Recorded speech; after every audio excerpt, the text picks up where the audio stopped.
सबसे पहले बात करते हैं हम UPSC exam pattern and syllabus के बारे में। ठीक है, यूपीएससी जो बॉडी है वो एग्ज़ाम कंडक्ट कराती है 3 फेज़ में। फर्स्ट फेज़ जो होता है हमारा प्रीलिम्स, सेकंड फेज़ हमारा होता है मेंस, थर्ड फेज़ जो होता है वो हमारा होता है इंटरव्यू का। इंटरव्यू जब को सबको पता ही है, एक पर्सनैलिटी टेस्ट है। एंड जो हमारा मेंस है, मेंस में हमें 9 एग्ज़ाम्स देने होते हैं, 9 पेपर होते हैं टोटल। और ये सारे ही पेपर हमारे होते हैं डिस्क्रिप्टिव मैनर में, मीन्स सारे ही पेपर्स में हमें आंसर राइटिंग करनी होगी, ऐसे वगैरह इसी में आएंगे। प्रीलिम्स जो हमारे होते हैं इसमें 2 पेपर्स होते हैं, दोनों ही पेपर हमारे एमसीक्यू बेस होते हैं, एमसीक्यू बेस होते हैं। ठीक है, अब हम बात करते हैं प्रीलिम्स के दोनों पेपर का पैटर्न क्या रहेगा, कैसे ये एग्जाम से उनका सिलेबस क्या है। तो प्रीलिम्स में सबसे पहले मैंने आपको जैसा बताया पेपर 1 होगा, जिसे हम कहते हैं जनरल स्टडी का पेपर। ओके, जनरल स्टडी में इसमें हमारे जो होगा 100 क्वेश्चंस होंगे और टोटल मार्क्स जो होगा इस पेपर का 200 मार्क्स का पेपर होगा। ड्यूरेशन इसकी रहेगी 2 आवर और इसे जो है उस ईयर के हमें कट ऑफ पे बेस एग्ज़ाम, मतलब कि अगर हम उस ईयर का जो कट ऑफ गया है उसके अकॉर्डिंग हमें से इसमें कट ऑफ क्लियर करनी पड़ेगी। एंड प्रीलिम्स का जो सेकंड पेपर है दैट इज़ पेपर 2, इसमें हम इसे कहते हैं सी सेट का पेपर। इसमें क्या होता है हमारा सेम 8 है बट 80 क्वेश्चन होते हैं, उसमें 100 क्वेश्चन थे, इसमें 80 क्वेश्चन होते हैं ईच, दोनों ही 200 मार्क्स के होते हैं। ये भी सेम ड्यूरेशन सेम रहेगी 2 आवर्स की। इसे आप केवल क्वालिफाई करेंगे, जो कि 33% से प्लस अगर मार्क्स ले आएंगे तो ये क्वालिफाई हो जाएगा। दोनों में ही ये बात ध्यान रखनी है कि दोनों ही एमसीक्यूज बेस होंगे और दोनों में ही निगेटिव मार्किंग होगी। निगेटिव मार्किंग हमारी होगी 1/3 मार्क्स हमारे डिडक्ट हो जाएंगे अगर हम निगेटिव मार्किंग करते हैं, मतलब अगर हम कोई क्वेश्चन रॉन्ग करते हैं। तो चलिए हम इसके सिलेबस के बारे में बात कर लेते हैं कि पेपर फर्स्ट में क्या सिलेबस रहेगा और पेपर सेकंड में क्या सिलेबस रहेगा।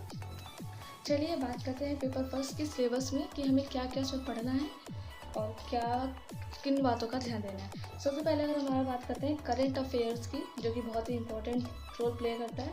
ये हमें बहुत लेवल पे देखना है, इंडिया लेवल पे भी देखना है, साथ साथ में इंटरनेशनल लेवल पे भी देखना है। जैसे कि अभी हाल में ही चल रहा है चाइना और रशिया वॉर, तो ये इंटरनेशनल मैटर हो गया ना, तो इसके बारे में भी जैसे कोई भी क्वेश्चन उठकर आ सकता है और इंडिया के मैटर पे भी आ सकता है। फॉर एग्जांपल अभी चल रहा है टीचर्स को लेकर डिजिटल अटेंडेंस का, तो ये हमें ध्यान रखना है। करंट अफेयर जो होगा हमारा दोनों ही टर्म में होगा, दोनों ही स्केल पे हमें ध्यान रखना है।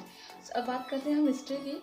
हिस्ट्री जो है हमारी केवल इंडिया लेवल पे आएगी, इंटरनेशनल लेवल पे भी इसमें सिलेबस में नहीं दिया गया है, तो इंडिया लेवल का पढ़ना है, जिसमें हमारा नेशनल मूवमेंट्स हो जाएंगे, वो आ जाएगा।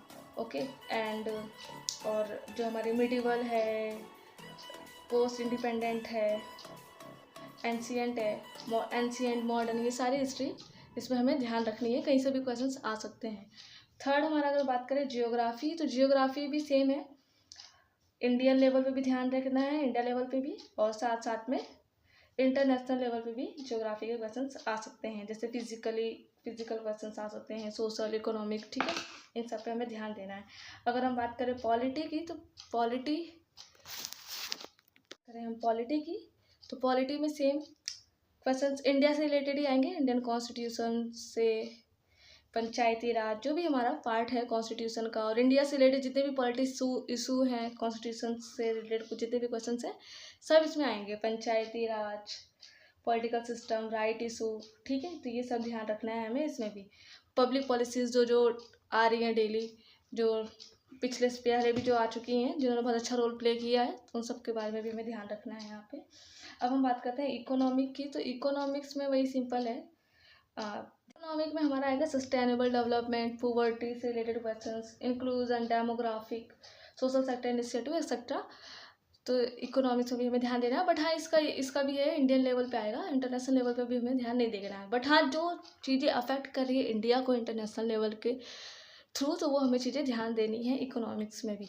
और बात करते हैं अगर हम जनरल इशू की, जनरल स्टडीज़ में जनरल इशू से रिलेटेड ऑन इन्वायरमेंटल इकोलॉजी में, तो इसमें क्या होगा, इसमें केवल वही आएगा जैसे कि बायोडाइवर्सिटी, मतलब बेसिक बेसिक क्वेश्चंस आएंगे नॉर्मली, जिनका हमें आइडिया होना चाहिए, जैसे कि सैटेलाइट्स कैसे वर्क करती हैं, कोई ड्रोन छोड़ा गया तो वो कैसे वर्क करेगा, उसके क्या एडवांटेज है, क्या डिसएडवांटेजेस हैं, कैसे वो इफेक्ट करेगा हमारे सोसाइटी को, तो इन सब के बारे में पता होना चाहिए नॉर्मली। बट हाँ, ऐसा उसमें स्पेशलाइजेशन नहीं चाहिए, जैसे कि हाँ तुम्हें डीपली इसमें नहीं जाना है, बट हाँ बेसिक तुम्हें सारी चीज़ें पता होनी चाहिए। तो इनफैक्ट नॉर्मल सी बात है कि आपको ये तैयारी करनी पड़ेगी। चलिए बात करते हैं पेपर सेकंड की, जो कि है हमारा सी सेट का। चलिए बात करते हैं अब पेपर 2 के बारे में, कि इसमें क्या हमारा एग्जाम सिलेबस रहेगा, क्या होगा। इसमें फर्स्ट ऑफ ऑल जैसे कि मैंने बोला था क्वालिफाई पेपर है, तो सिंपल सा कॉम्प्रीहेंशन आएगा इसमें, एंड हमारा जो रीजनिंग से रिलेटेड क्वेश्चंस हैं, मेंटल एबिलिटी टेस्ट करने के लिए जो क्वेश्चंस हैं, ये सब क्वेश्चंस इसमें आएंगे। डिसीजन मेकिंग पावर हमें इसमें चेक करी जाएगी, साथ साथ में हमारा कम्युनिकेशन स्किल भी इसमें ही चेक किया जाएगा। तो इस पर हमें मोस्टली क्या होगा, स्किल से रिलेटेड जो भी क्वेश्चंस आएंगे इस पे आएंगे, जिसमें हमें फोकस करना है। एंड थर्ड जो होगा, इसमें बेसिक मैथ्स भी आती है, जो कि क्लास 12 तक रहती है अप टू। जैसे इसमें ग्राफ आ गया, हमारा टेबल आ गई, जो हमें पढ़नी आनी चाहिए, टेबल, ग्राफ, स्केल वगैरह।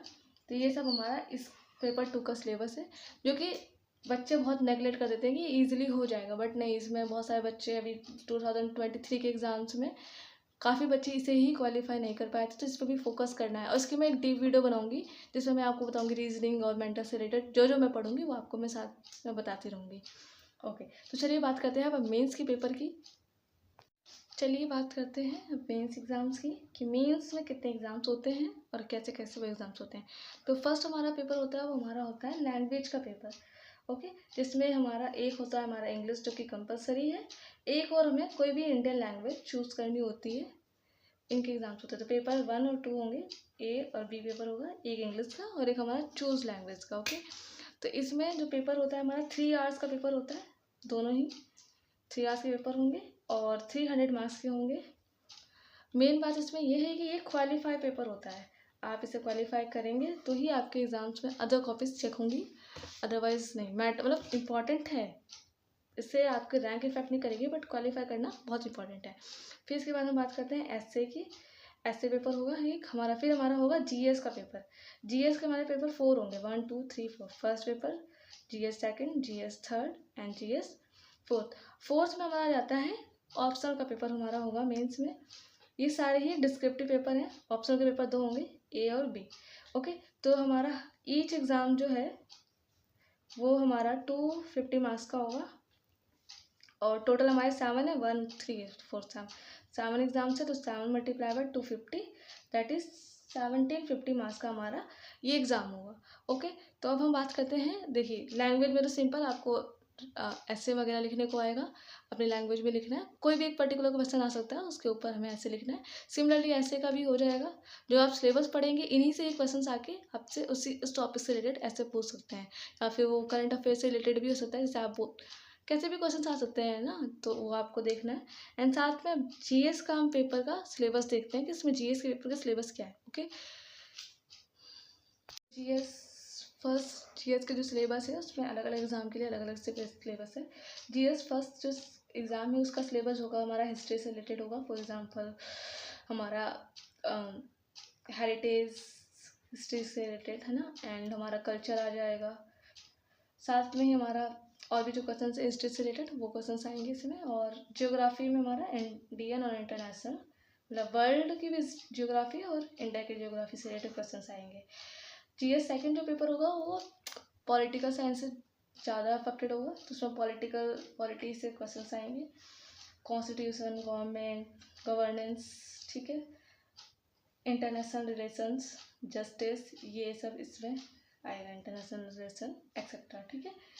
और जस्टिस से रिलेटेड क्वेश्चंस आ सकते हैं हमारे। एंड जो थर्ड पेपर हमारा होगा वो सेम हमारा होगा इन्वायरमेंटल स्टडीज़ पे। फॉर एग्जांपल टेक्नोलॉजी से आ सकता है question, economy development, biodiversity, environment, security से रिलेटेड क्वेश्चन आ सकते हैं, जैसे कि इंडिया में भी बहुत सारी सिक्योरिटी से रिलेटेड काफ़ी चीज़ें काफ़ी कदम उठाए गए हैं, तो उससे रिलेटेड क्वेश्चन आ सकते हैं, डिजास्टर मैनेजमेंट, इन सबसे क्वेश्चन आ सकते हैं, ठीक है। एंड जो GS 4th हमारा होता है वो थोड़ा सा रहता है नॉर्मल सा, जिसमें हमारा एथिक्स से रिलेटेड क्वेश्चन आएंगे, इंटीग्रिटी से रिलेटेड क्वेश्चन आएंगे एंड एप्टीट्यूड से रिलेटेड क्वेश्चन आएंगे, ठीक है। तो ये हमारा ओवरऑल सिलेबस रहा है इसका। तो आई होप आपको समझ में आ गया होगा। तो अब हम बात करते हैं कि पैटर्न तो हमें समझ में आ गया, सिलेबस तो समझ में आ गया, अब ये होता कैसे है इसके बारे में बात करते हैं। देखिए, प्रीलिम्स में अगर आपने CSAT को क्वालिफाई कर लिया और जनरल स्टडी के कट ऑफ को क्लियर कर लिया तो फिर आप एलिजिबल हो जाएंगे मेंस के एग्ज़ाम के लिए। मेंस में अगर आपने वो दोनों लैंग्वेज के जो पेपर है उन्हें क्वालिफाई करके फिर जो 7 एग्ज़ाम से उसके स्कोर में जितना भी आप गेन करते हैं, साथ में फिर आपके जो स्कोर के अकॉर्डिंग मोस्टली 10,000 के अप्रॉक्स बच्चे जो होते हैं मे बी वो सिलेक्टेड होते हैं इंटरव्यू के लिए, इसमें जो हाईएस्ट नंबर होगा, ठीक है। तो वो उसके लिए आपको फिर इंटरव्यू के लिए कॉल आएगा अगर आपके नंबर अच्छे होंगे। और हाँ, मतलब इतना भी नीचे भी जाता है, आपके अगर 800 900 है तो आपको इजीली कॉल आ जाता है इंटरव्यू के लिए। तो इंटरव्यू में हमारा जो होता है 275 मार्क्स का पेपर होता है। तो इन दो जो आपने यहाँ पे गेन किया और साथ में जो इंटरव्यू में आपको जितने मार्क्स मिले, इन दोनों को टोटल करके हमारी जो होती है वो रैंक मिलती है, और फिर उस रैंक के अकॉर्डिंग हमें जॉब प्रोवाइड होती है जिसके लिए हमें प्रिपरेशन करते हैं। ओके, तो ये हमारा हो गया पूरा सिलेबस के बारे में मैंने आपको बताया। तो थैंक यू।